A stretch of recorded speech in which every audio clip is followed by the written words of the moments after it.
You are listening to Freethinker Radio on 90.1 KPFT Houston. This is Derrick, Broze, and Micah Jackson. We'll be right back.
That was some good music, man. That was So Soon the Truth from here in Houston. What album was that?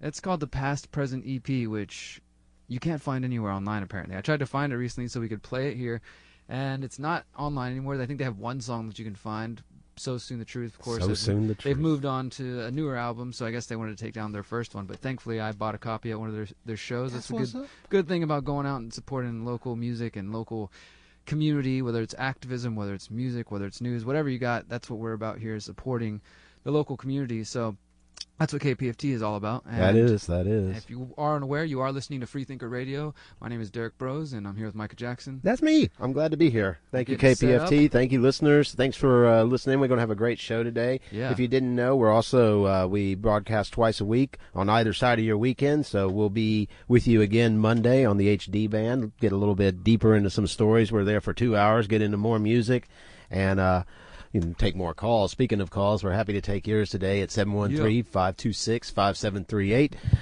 We might not get to them all, but we're going to get to some of them, that's for sure. Yeah, we don't have a guest particularly today. We might play an interview that we previously recorded, play a little bit of that today. But other than that, the next 45 or 53 minutes will be with us. We'll be hanging out covering 52 minutes. 52 minutes. Yeah, we'll be covering news from around the city of Houston that you need to know about, and we'll be talking about news from around the world. There's lots of things to cover. But somebody just asked us actually before we started, like, what was your mission statement, or how would you describe your show? And I think that's maybe something good to say, because we've only been on the FM dial. I think this is third or fourth week now. Yeah, not very long. So maybe about a month now, and we're real thankful for that. We've been doing the HD. We've been doing other shows, Local Live Houston, for quite some time. But if we had to answer that question, I mean, the way I just did answer that question was that we are uncensored news from beyond the left-right paradigm. What that means is it's not going to be Fox News, it's not going to be CNN, it's not going to be MSNBC, it's not going to be, what the Republicans are saying or what the Democrats are saying. It's just going to be our fresh take as independent, free-thinking, critical-thinking human beings who don't fall into those traps. And local music, like the music you just heard from So Soon the Truth, and local events. We talk about local events. So if you ever got local events you want to talk about, you can call in, and we love to share different events. And yeah, so we cover news, we cover music, we cover events, we interview journalists, we interview activists, we interview important people in the community who are doing different types of work. And that's what this show is about. So that's what Freethinker Radio is, established summer 2011, and here we are going into January 2019 and still strong. Who we got on the line? I hope we still have him. That was kind of a strange... Are you there, caller? Hello? There we go. Yes. Yes, thank you. This is not the first time Republicans have tried using government shutdowns as a political weapon. And I was afraid that would not fit on a baseball cap, but a Facebook buddy fashioned a picture. Red cap, white lettering, lines on 4 words. Another buddy on Facebook used it as an avatar. Thank you for that call. You said your name was Scott? Yeah. Well, thank you for that. The interesting thing that we see here, I don't know if you just heard what we were describing before you called in. We were just kind of giving a rundown of what our show's about, and we focus specifically here on news beyond the left-right paradigm, not focused on Democrats, not focused on Republicans, because as far as I can see, they're both part of the problem. They're both focused on contributing to, all war, surveillance, theft of people's hard-earned money. They're contributing overall to the division within the country, and the corporate media that backs them up just promotes that division. So I hear your complaints about the Republicans, and I raise you, the Democrats are a part of the problem too. Thank you for your call. Well, surely Democrats have not been known to initiate government shutdowns in the last 20 years. Didn't we have a partial or a threat, at least, of a government shutdown under the Obama administration, as far as I can remember? Yeah, if I remember correctly, we did. I don't remember what that was. I'd pull up your smartphone. There certainly were Republican shutdowns under the Obama administration. There was one under Bill Clinton's administration. So that's a Democratic shutdown, huh? No, a Republican shutdown. But it's under a Democratic administration. Yeah, right? Under the administration, but it was the Republicans in Congress who initiated all of these. So I guess that's historical fact. I guess it's a structural aspect of government that needs to be addressed. Like, we had a caller discussing the shutdown before, and that's kind of a direction we took the conversation, and I thought that was interesting to talk about it from a structure of government, that these shutdowns are permissible, and from that point of view, that not like who's using them, but why are they even there in the first place? How can they even be used? And we've got another caller backing up the switchboard here, so we're going to have to let you go. Thank you very much. Okay, thank you. Yeah, for me, the thing when I think about government shutdown, actually, this thought just popped into my head earlier today. Just thinking that, why they say that there's 800,000 government employees, without a check, and we just did get the news today. The partial government shutdown has come to a temporary end. I guess my thought, Micah, is that when we look back at like the origins or the point of the U.S. government, let's say, or this experiment of U.S. government, whatever, with warts and all, right, good and bad. When we look back at it, I don't think that the framers, whatever names you want to call them and however you want to look, I'm not talking about idolizing them, but I don't think the original framers of the U.S. government ever intended for there to be 800,000 government employees. And that's just the people that they say are non-essential. Think about that. That's another thing to me, is just how massive the structure, the bureaucracy, and once things get very bureaucratic, it's typically difficult to manage, especially this is why central planning doesn't work out. But who we got on the line? We got a guest with us? I think I lost that guest. That's okay. Oh, there goes somebody. Are you there, caller? Yeah. Hey, I'm MOD. here. MOD? What? Is that MOD? Nope. MOD? No. No, okay. Well, who do we got today? You sound like one of our regular callers. No, I'm Greg. Hey, Greg. The crazy neighbors calling. Oh, MOD cool. was on Crazy the other neighbor. line. We lost MOD to talk to Greg. Okay. Call in, Micah. We got two callers on now. So okay, Greg, what's going on? Share some thoughts. We're gonna get into some news if you want to hang out I for a want to minute. talk about instant runoff voting. I don't. Oh, there we go. Something completely unrelated. Cool. Stupid ass shutdown shit show is over. I won't say that on the air. Whoa. Who we got on the line over here? I got. We got MOD back there. Cool. All right, we switched callers there. We switched off our other guy. Had a little bit of loose lips. Body. How are you doing today, MOD? My buddies. How's it going, good. man? Hey, man. Well, the shutdown, I guess, is real, and people are affected, right? That's what we keep hearing, and obviously that seems to be the case to some degree. But I mean, Yeah. I guess some of these things like TSA employees working and stuff. All jobs have some drawbacks. I'm not trying to be too insensitive there, but all jobs have drawbacks. These fundings and bringing food for them. I mean, think of the countless layoffs and people with individual businesses that just Right. nobody seems to care when they're down, but all of a sudden these government employees being down is a thing, a cause for concern and everything. And I know that's a whole separate issue, and probably I shouldn't spend too much time on it. Well, I want to hear MOD's thoughts on this. I don't know if you really got to hear me, Micah, now, but now we got three callers on the line. MOD, what I was saying a moment ago is that when you even think about, like, I'm sorry for the people, the individual human beings who missed the checks 2 different times, right? On the human level. But when they say that there was 800,000 non-essential government employees who were furloughed, right? So that's 800,000, nearly 1 million people that aren't necessarily even essential to the day-to-day activities of the government. And that, to me, is just, like, I don't think even that non-essential aspect of nearly 1 million people, the government was ever intended to grow that big. Maybe that's some fallout takeout from this shutdown, people looking at it like, look, there's many people shut down, etc., and here's what we lost, or here's what we, the effect of it. Well, what are your thoughts today, MOD? We got a couple callers on the line, so I want to make sure we get a chance to hear from you.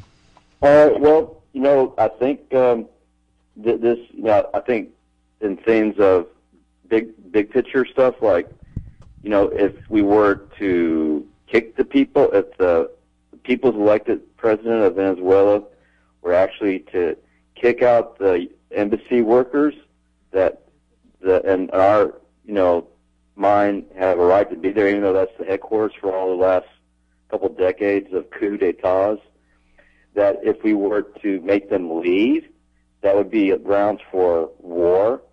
And so that's something that we don't hear nowhere. All we hear is John Bolton on Fox News talking about calling for war with Iran. And saying Venezuela, the people elected a president, and they have resources. We get more oil from Venezuela than we do from Iran. Yeah, I saw a report yesterday that it was interesting that just a couple days before this announcement that Russia and Venezuela actually announced a deal related to gold just a couple days before. But, there's a boogeyman. There was Bolton on Fox yesterday saying, there's Putin in our hemisphere. And, again, the embassy for the last couple decades at least have been used where we're staging Hugo Chavez's coup. And and I'm reading this. I'm going to give you this here. I know you got some other callers, but there are dark pools. They were called pools in 1929, and the banking committee held 3-year investigation. So these dark pools, I'm changing the gear to something else, guys, that this is where large investment banks do trading internally without the regulation or the people knowing what's going on. And this drives up, along with high-frequency trading. I'm reading the article here that we're having the same unregulated manipulation of markets like we did in 1929 amongst exchanges and the largest financial. And so these are real things that are going on, Yep. Syria and Venezuela. But if we can stay focused only on the shutdown, which it does affect people, $5 billion, right? Supposedly, and there's like trillions and trillions of dollars of. I think you made your point really clearly, MOD. That's what I do appreciate that. Okay. Really, I think that a lot of callers they don't do that, and that's really appreciated. They did get into the reaction of blaming the pointing the finger. Now leave this. So Gingrich and Slick Willie had a deal, man, in 1996 to do what's called privatization of Social Security. We're going to have to leave it there right now, brother. Yeah, call back. That's a whole other topic. Call back later in the show, though. One topic at a time, bro. Yeah, call back for us. We Yeah, want we'll to hear from you for sure, man. I want to take it back for a moment to where he took it as far as Venezuela, because we actually have a Houston It's story. like a Christmas tree up here. Dang, the lines are lighting up, Mike, if you want to talk to them. But while Micah handles those lines, I don't know. We need to keep proceeding. We're going to hold on to the calls for a couple minutes. We'll get into some stories, right? So if you're on the line, if you can be patient, please do wait. We'll get to you, we promise. We just want to make sure to get to some news instead of just we're not strictly a call-in show, but we are a call-in show. But I want to show you. Call in on the HD side. We want to hear a lot yeah, more. on Mondays, a lot nobody more calls time. in. We have 2 hours on Monday, and nobody calls in. But Hey, that's not true now. We got a couple callers. Yeah. This story, though, I wanted to cover relates to what our last caller, MOD, was touching on, which is talking about the situation in Venezuela. And for those who might not have heard that, the United States has now declared the what some are calling, the kind of revolution resistance leader in Venezuela as the interim acting president. And this is a big move for the United States to say, hey, we don't have faith in Maduro. We don't have faith in your current president. We're going to go with the opposition leader, and we're going to declare him interim president. And then we saw China, Russia, and a few other nations step up and say, we are going to continue to back Maduro. We're not going to back what the United States is saying. And, this is, I want to make it clear, and I don't think our caller was trying to say this at all either. You should be able to understand that you don't have to defend one person, say this leader, or say Assad in Syria, in order to say the United States shouldn't be in there. You know what I mean? Like, that's important to understand, is because the United States, as MOD is pointing out, has a history via the CIA and other institutions of overthrowing of legitimately democratically elected governments, however you want to say it, that the people themselves elected, whether or not we like them from an outside perspective. The CIA and others literally go in there, create race riots, they create division, they foment through money, funnel money into student groups, into protest groups, and they create conflict. Now, that's what we should get some calls about. We need a question around that. We need to focus some of these calls. And it's really, yeah. So if you're calling in, try to stick to the topic a little bit today. We do keep it a little loose. If you got something to share, our last caller, we had a crazy neighbor calling talking about, what does he say? Voting, runoff type of voting, yeah. runoff voting, and I've heard him talk about that before. Zero runoff and voting. Maybe on a day like when we're that. talking about it, or we'll save the random calls to the end of the show. But Micah, what do you think? I mean, they're now that's a pretty big move for the U.S. to step in and say we're just not even gonna imagine if China said, hey, I know. we're now going to recognize Obama as the president. We're Yeah. not recognize. I mean, that would obviously divide half the nation or split it pretty deeply. No matter how much you dislike Trump, if they said all of a sudden, if an outside power said Hillary's now president, I mean, how would you feel about that? I mean, I know it's pretty crazy. Yeah. I think it's a big part of this American exceptionalism, jingoist mentality that it's people, one man's resistance fighters, another man's terrorists, right? So the people that the U.S. for whatever reason are, they're going after oil, they're going after resources. Nobody believes in the war on terror anymore. I mean, let's just be real. Oh, by the way, 2 more Americans died in Afghanistan this week. Because the wars drag on for 18 years. It's the longest war ever, and nobody out there, whether you're left, right, progressive, libertarian, conservative, nobody believes that, guy had 2 children, we're fighting in the Middle East to go revenge 9/11. I mean, it has nothing to do with that now. And if you know your history, then you know that General Wesley Clark, he told Amy Goodman on Democracy Now! Shortly after 9/11, a couple years after, that he'd been given a list of 7 different countries that the Bush administration... They sound familiar. And the neocons, who are still in control. They had control of the Obama administration. They're in control of the Trump administration. Someone wanted to argue with me that about that. They plan to invade. And they said Afghanistan, Iraq, Syria... North Tunisia, Korea. And then we had finally Libya. the Libya, and then the last one on the list was Iran. And as the caller also pointed out, John Bolton, who was appointed by Trump, formerly of the Bush administration, continues to call for war against Iran, and now they're giving us a new boogeyman. It's down in Venezuela.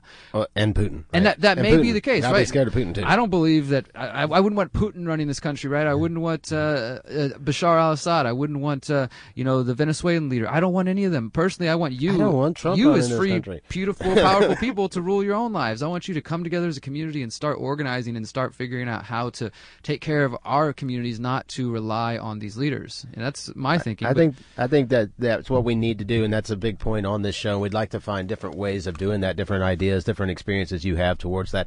A real quick plug for something in that vein. This weekend is the Heights Epicurean Market.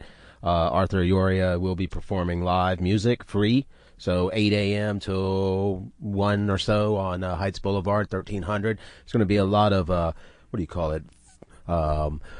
local produce and craft and foods and just... Did you say crap or craft? Craft, right? I mean, yeah, I know it's craft. I just want to make sure that everybody heard you correctly. Crafts and not so much of that, but there's a few things, glass and different things that are available, and you can get into that at heightsepicurean.com. I don't know all the details, but I do know about the music. I do know about the Love Waters. I do know about the coffee. Every time I've been to that I do know event, about the tarts. It's cool. It's a cool spot. I even know about the, what is it called? The microgreens. Oh, yeah. Microgreens, cool. Yeah, so all kinds of things happen there. There's a new egg vendor there. So my point, real quick, I'll wrap it up, is I think we're supposed to have great weather for the middle of January. It's pretty nice right now. And we're pretty lucky there. So you want to get involved in something in community, that's one thing to do. You go out there and just, take in the day. And I'm going to just jump on the back of Micah's thought there to say that, you might be thinking, okay, how did they just go from Venezuela to a local market? Well, again, the point that we're getting at here is that we shouldn't be relying on these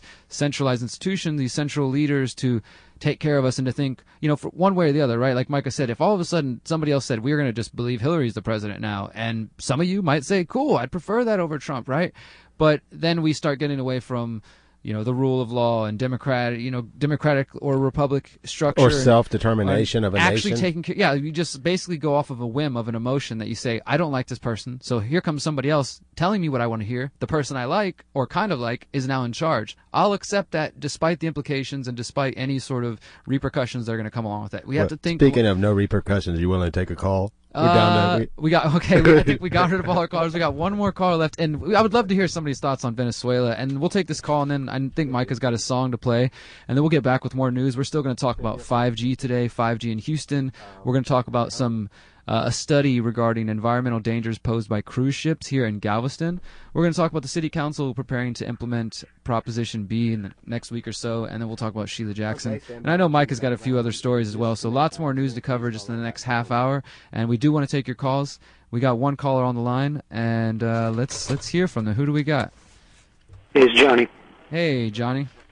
I want to give you all a reality check here and some basic numbers. You all mentioned 800,000 federal employees, and you framed it, correct me if I'm wrong, that seems kind of high? I don't think I said it was kind of high. I said that there was 800,000 non-essential, and it seems like a pretty large number to keep the individual liberty right. away from where the individual liberty, the original plan for the U.S. government, it seems pretty far away from that. I don't know if the founders ever imagined that. Well, the founders, that was more than 200 years ago. Sure. Times change, population increases, technology changes. Just as an expression of a percentage of the current U.S. population. Let's say the current U.S. population is only 300 million. It's actually more than that. It's like 317 million, I believe. But to keep it even on your calculator, 300 million divided by 800,000, that's less than 0.30%. That's less than one-third of 1%. In other words, for every employee, one employee services 375 U.S. citizens. I think that's a pretty good ratio.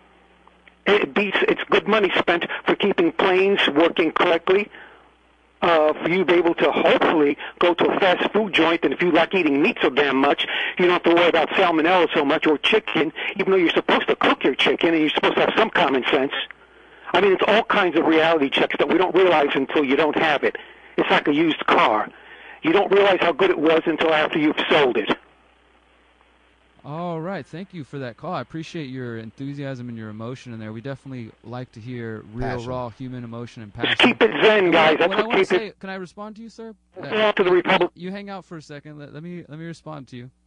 All right. So I think we might have lost him, but if he's listening, let me go ahead and say back to Johnny that, thank you for the passion. Let's just start there. But right away, just off the bat, I'd have to go back and listen to catch everything he said. It's about service. But he did say service. He said fast food joint. So I'm guessing he's thinking that a fast food joint couldn't exist without government. Or I don't know. Is he saying that we couldn't have healthy, safe food without government being involved? That's the fundamental presupposition right there. I mean, I think that's what it basically comes down to. He was saying, like, well, in order for you to be able to eat meat or to go to a fast food joint or to do this, he said it's like a used car that you don't really realize how good it is till it's gone.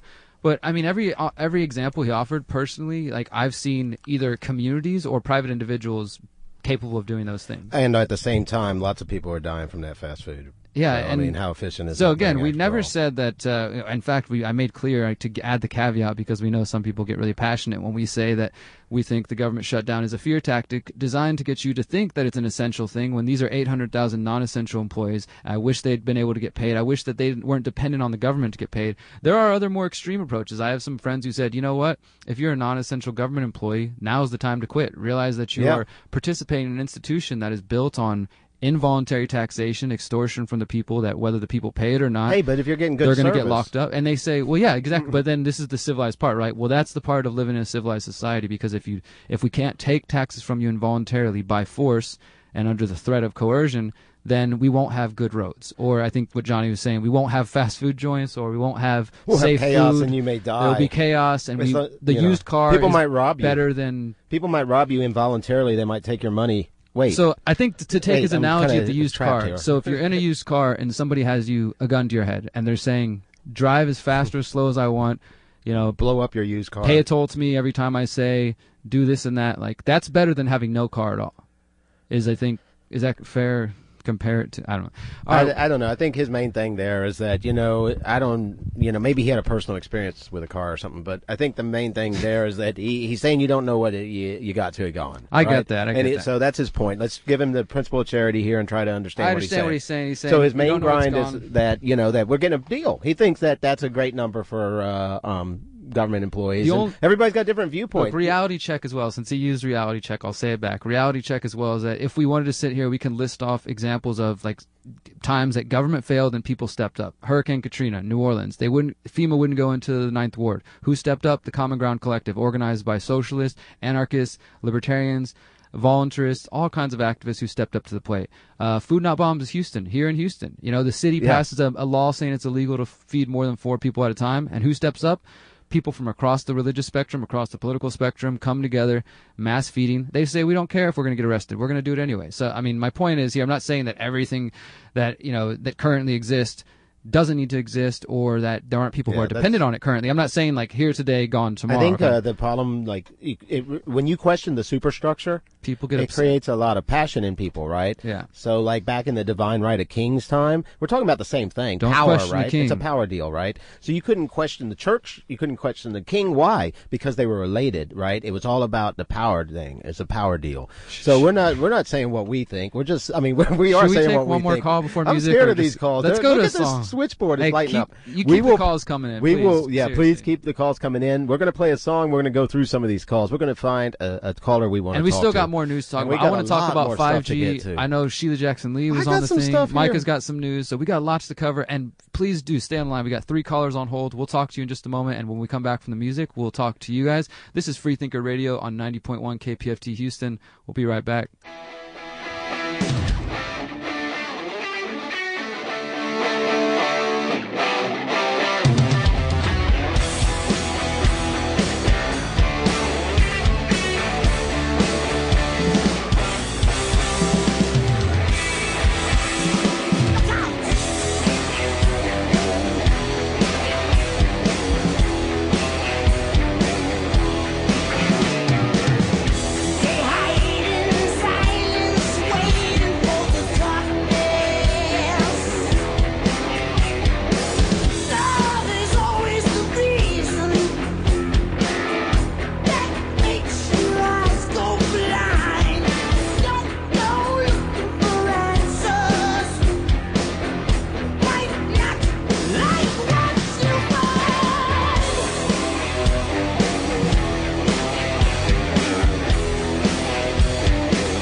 All right, that was a little bit of Jim Crean off his forthcoming The London Fog. So that's good stuff. I'm not even sure who all's in there, but it's an all-star band behind him. So good stuff, good stuff. Yep. Guest on Freethinker Radio before, so we're always happy and, to get the work out from guests. So if you got something going on, please make sure you message the Freethinker Radio Facebook page. We want to make sure that we are available. We do take music requests as much as we take call-ins as well. So if you got a musical suggestion, you can call in to say it or send it to social media. Yeah, we've received them from around the world and played music from around the world, as well as a lot of local that we just get into and that we find doing benefits around Houston for community and such. So, I guess we've got some news to get into. Yeah, I got a couple of stories I want to cover just briefly. Just a couple local stories we've talked about already. We got into Venezuela, government shutdown. I personally didn't even want to mention the government shutdown today. I saw the news just a couple hours ago that, there was a partial, exactly. I put that in quotes.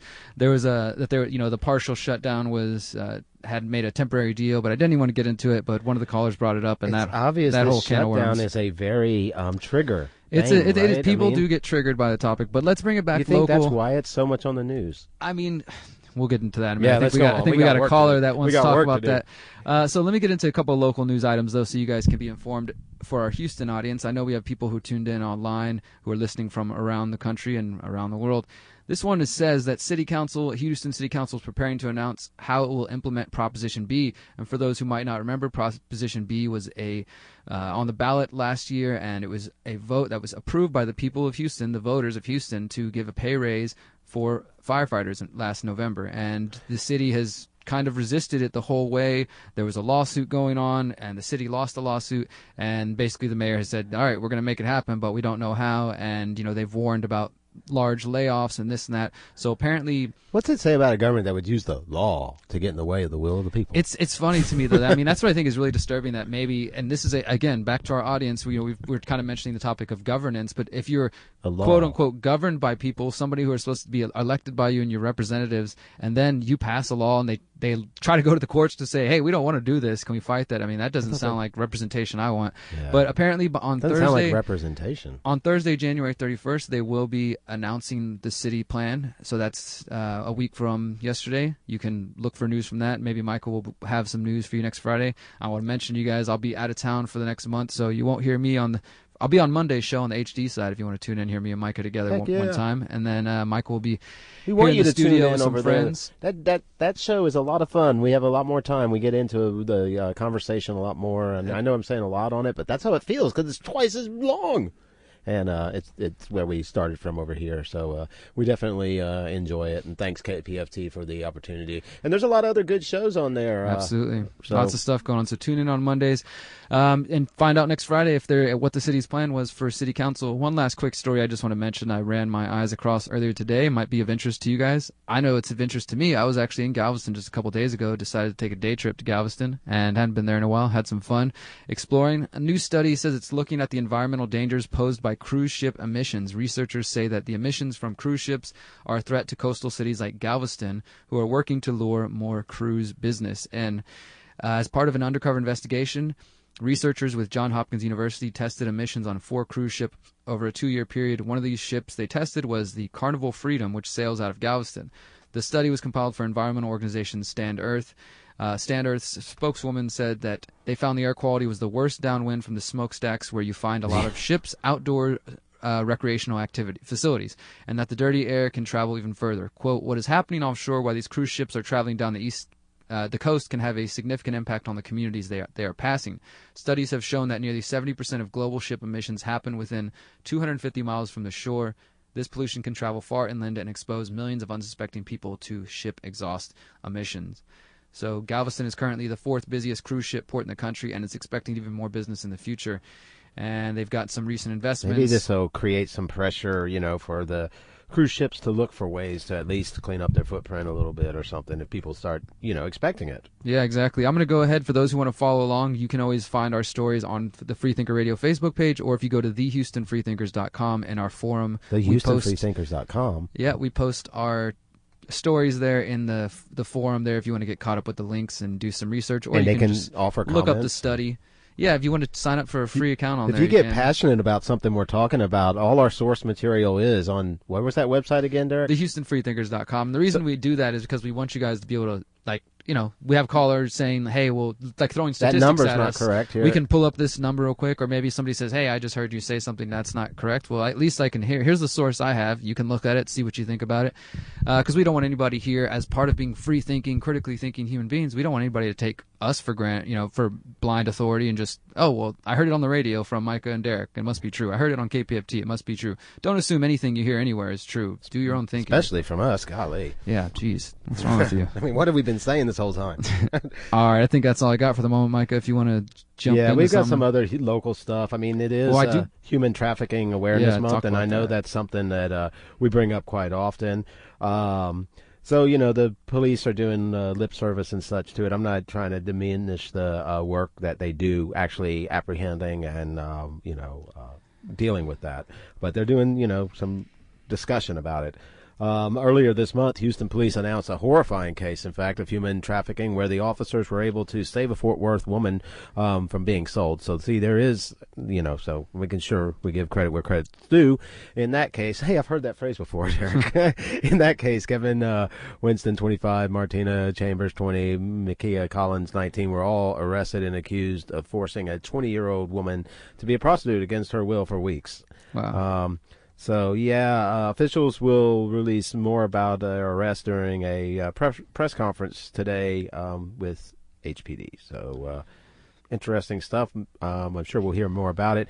And like you've brought up numerous times, this is a hub of sex trafficking. So it's good that the officials who are supposed to be working against rape and slavery are, doing something about it. I'm not even sure what to think about this Human Trafficking Awareness Month. It's these month things, I think obviously they do something to help raise awareness, but it's not like we should just go to sleep the rest of the year, right? Yeah, I definitely think that it's, and like you said, from the little bit of activism I've done around that issue and going out and talking to, I actually did interview the UN rapporteur on human rights about human trafficking in Houston and on torture and a number of other things over the years, and different activists here in Houston who focus on that issue.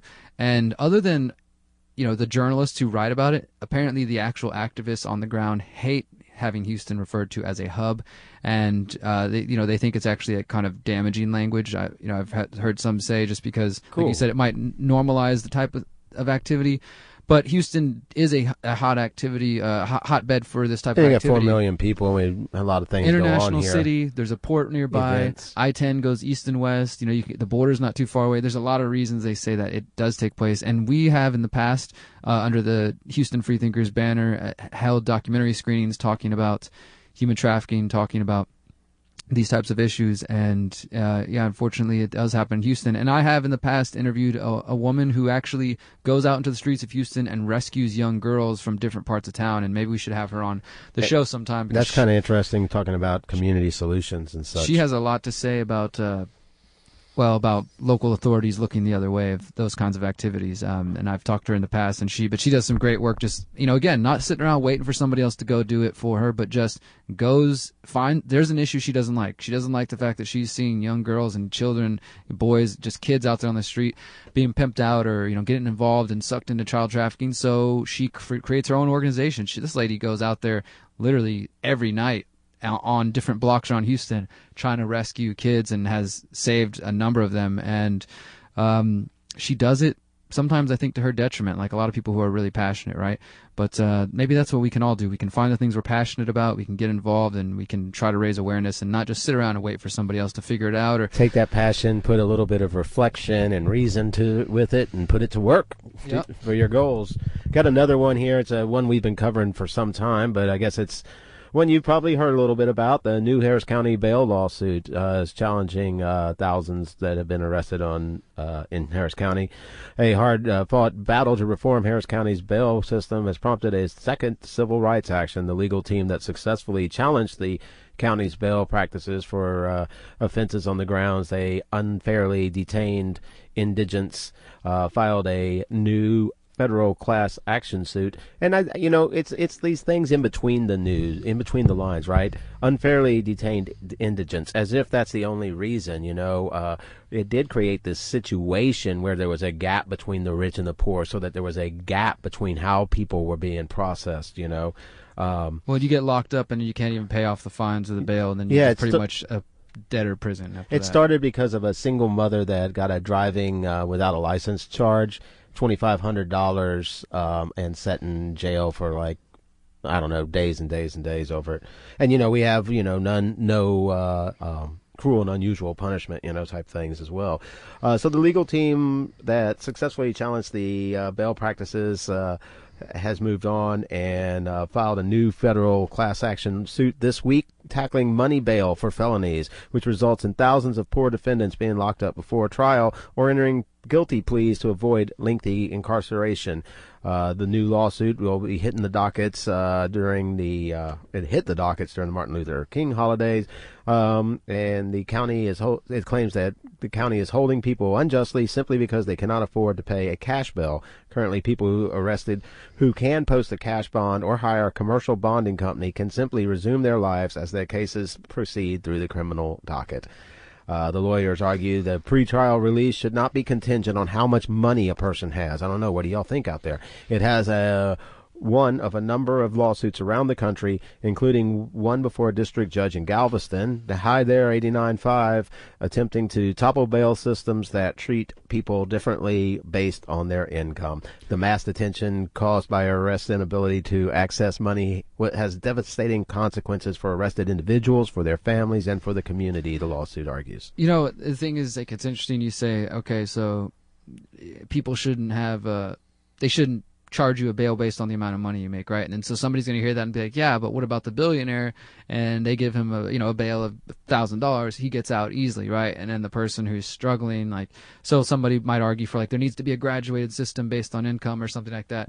But then obviously that's not working out too well. Well, Michael Kubash owns a bail bond business and is a city council member. He says we're going to start letting these people out, and something's going to happen. Somebody's going to die, and they're going to say we should have had more accountability. So he's arguing that if you let people out too soon without them paying, then there's no guarantee that they're safe or this or that. Yeah. That's kind of a fear. Sounds like a fear tactic to me. Yep. I want to mention a couple local things. We've talked a lot of local, but we definitely want to hear from you guys if you got anything to add to the conversation. I do see one caller on the line. We'll get to you in a moment. 713-526-5738. This is just two little things. I like to keep up with the mayor and what the mayor's doing because, he's interesting. He's the mayor of the city, and sometimes I like to go ask him questions like I did last week about 5G. I love 5G. And apparently on Monday, 5G. This might be interesting to you, Micah, or to any activists out there who are concerned with police accountability. Tillman Fertitta, who you guys might know as the mogul who owns Landry's and the Kima Boardwalk and all those big restaurants over there on the Captain south, D's. A lot of those places, yeah. And I think he owns some of the sports teams. I don't know. He's got a lot of money. He's a big local guy, right? Him and the mayor and Houston Police Chief Art Acevedo on Monday night will be breaking ground on the $10 million Tillman Fertitta Family Tactical Training Center. This groundbreaking ceremony will be held just north of Houston Police Academy. I plan on going to it for this reason, because it says the Tactical Training Center will offer realistic scenario-based training to keep better prepared HPD officers for situations they may encounter while keeping Houstonians safe. So my question right off the bat would be, so does this training, Mayor or HPD Chief or Tillman Fertitta, does this training include how to keep officers from shooting people's dogs, or how to keep cops from pulling their guns and shooting first and asking questions later? Is that something that's a part of this training? Because I don't know what brought about this training center. Maybe the training center is a response to some past shootings that we've talked about, where HPD has killed Brian Clonch, a paraplegic man who was in a wheelchair and who had a pen in his hand, and he was killed by HPD. And there's, I could rattle off a list of other, if I wanted to. My point is, I wonder if that is that a good value? If that is a response to that. And the other thing I want to mention is apparently tomorrow night, and I'm going to go to this one as well, an organization that you may have heard about called the South Houston Concerned Citizens Coalition.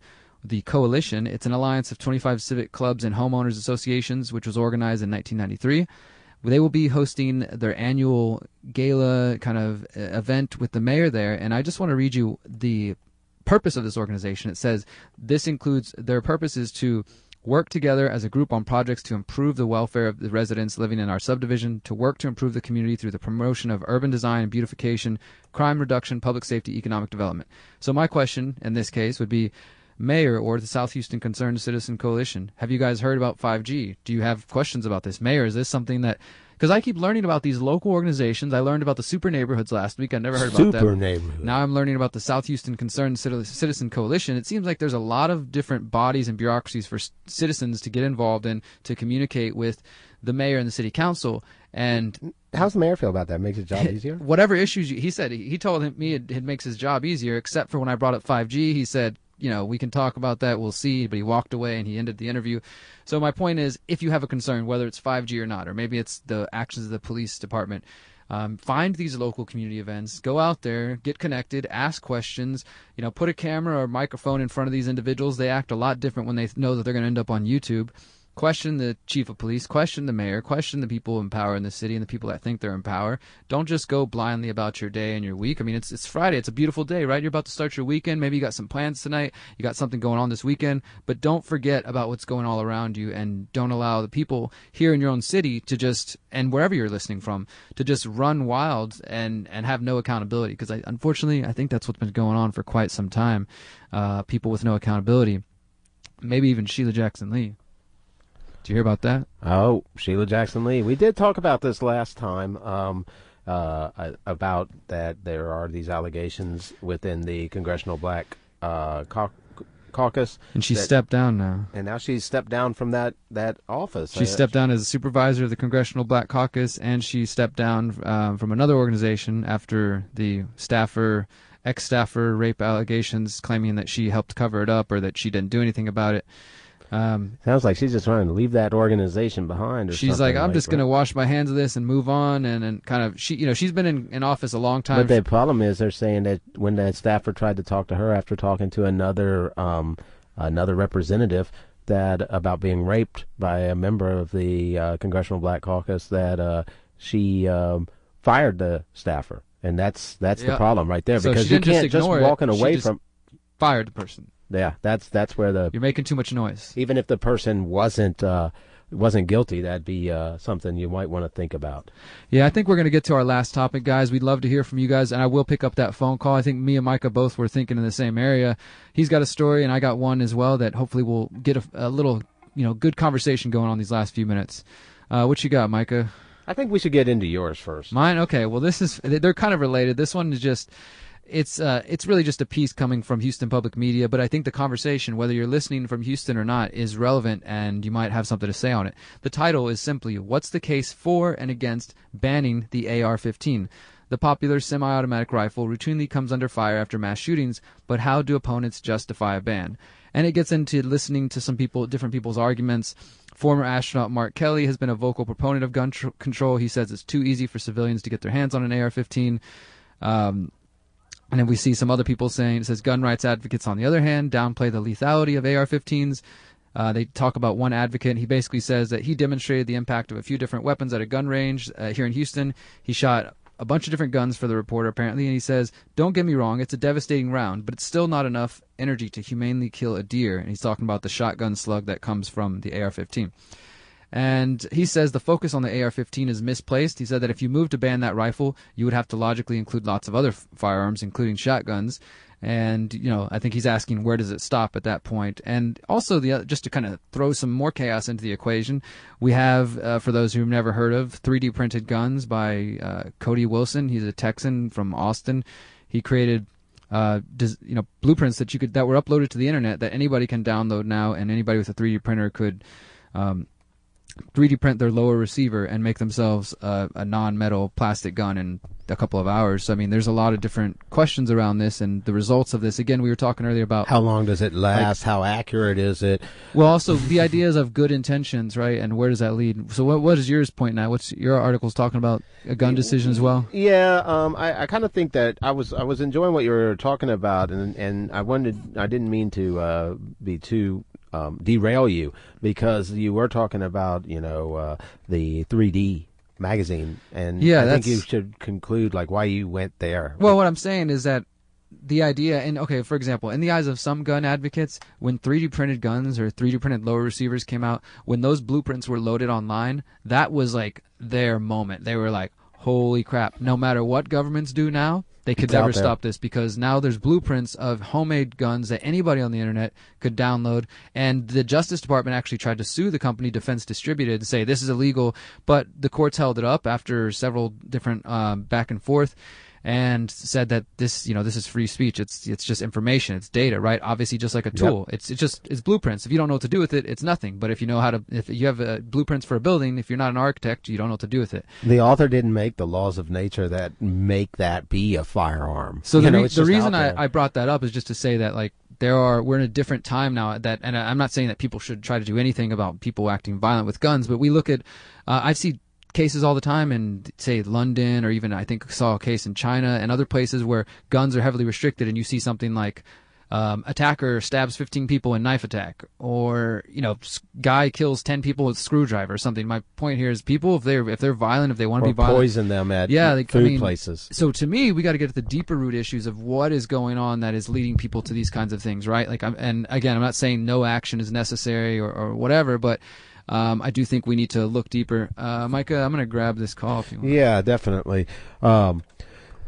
Oh goodness, the gun issue. It's a difficult one, and I do think we didn't get to our Paul Craig Roberts interview, but one of the issues that he brings up is that there's actually more reasons to own a gun than simply to defend yourself against a tyrannical government, which I thought is pretty relevant. Over on the HD side, just on Monday's show, we were talking about an incident here in Houston where at 1 a.m. an individual had 4 people come into his house. There's an obvious reason to have a way to protect yourself right there. And, we're looking at the news all the time and filtering in for stories that we can talk to you about, issues regarding freedom or news that we don't feel like is getting out there. And my point on this is we do also go through quite a few, just seeing how many murders and shootings and these things are out there. It kind of drives the point home. And I think that home invasion that we had earlier this week, where 4 guys talked about that. Over on the HD side, where 4 guys went in to one individual's house at 1 a.m. I just don't see someone saying, you shouldn't have a gun to that man, and telling him, you should have just called the police or something. And, but, there's an article out there, and you might want to get into it. It's on the Texas Standard, kind of talking about how gun laws across the country might start looking more like they are in Texas. And I think it's mostly just about the changes to the Supreme Court, where you may not know this, but they say a lot of gun cases weren't even being heard by the Supreme Court because they didn't want to step into that. But with the new justices, they seem more willing to. So this professor over at UCLA is predicting that with Brett Kavanaugh, that'll change a lot. So we'll see. Who knows? We will see. Lots of interesting things going on in our country. We're in an interesting time. Some people say the most divisive time ever. Others say they're seeing more and more unity, where there's things like the internet, blockchain technology, 3D printing, and all kinds of great, they're 3D printing skin and organs and houses. I mean, just so many amazing things going on, and it really is what you make of it. There's a lot of darkness out there, but we have the ability to do something. And what do you get the passion about? What do you get care about? What do you let divide you? I haven't lost a friend yet because they liked Obama or Trump. I haven't unfriended someone yet. I've seen a lot of that. I didn't like this. I wish you would just unfriend me. Telling other people to take action quite often.